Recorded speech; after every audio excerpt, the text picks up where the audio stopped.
بسم اللہ الرحمن الرحیم۔ السلام علیکم ورحمۃ اللہ وبرکاتہ۔ ایک بھائی کی سچی کہانی۔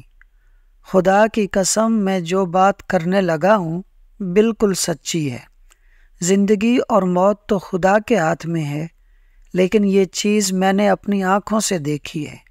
میں اور میرا ایک دوست، ہم دونوں ویزا لے کر پردیس گئے کمانے کے لیے، لیکن میرا وہ دوست ہر کام میں سست، کوئی بات اس کو نہ سمجھ آتی، نہ کوئی کام ہوتا اس سے، جیسے زندہ لاش ہو۔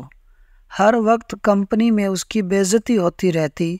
ایک دن میں نے اس سے پوچھا، یار نوید، تو ایسا کیوں ہے؟ وہ بولتا، یار تمہیں سچی بات بتاؤں، میں مشت زنی کرتا ہوں، اور بہت زیادہ کرتا ہوں، 10 سال سے کر رہا ہوں۔ بڑی قسمیں بھی ڈالیں خود پر، لیکن پھر بھی نہیں رک پایا۔ دن میں 4 بار، رات کو بھی کر کے سوتا ہوں۔ پاکستان میں تو چلو پھر بھی گھر کی خوراک تھی، اتنا پتہ نہیں چلتا تھا، لیکن دبئی کی روٹی میں تو کوئی طاقت بھی نہیں تھی۔ خیر، وقت گزرتا گیا۔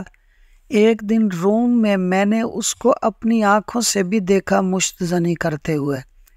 وہ کہتا تھا، یار مجھے یہ نشہ ہے، مجھے اب مزہ بھی نہیں آتا، پر پھر بھی جب تک کر نہ لوں سکون ہی نہیں ملتا۔ آخر ایک دن نوید کے دل کی دھڑکن بہت زیادہ تیز ہو گئی۔ ہسپتال لے کر گئے۔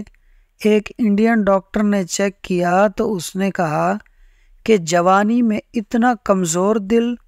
خیر، ڈاکٹر نے دوائی دے کر کچھ گھنٹے ہسپتال رکھ کر جب دھڑکن نارمل ہوئی تو چھٹی دے دی۔ پھر 1 مہینے بعد نوید رات کو سویا، لیکن صبح جب دیکھا تو وہ فوت ہو چکا تھا۔ ہسپتال لے کر گئے تو ڈاکٹر بولا، دل کا اٹیک ہوا ہے اس کو، یہ فوت ہو چکا ہے۔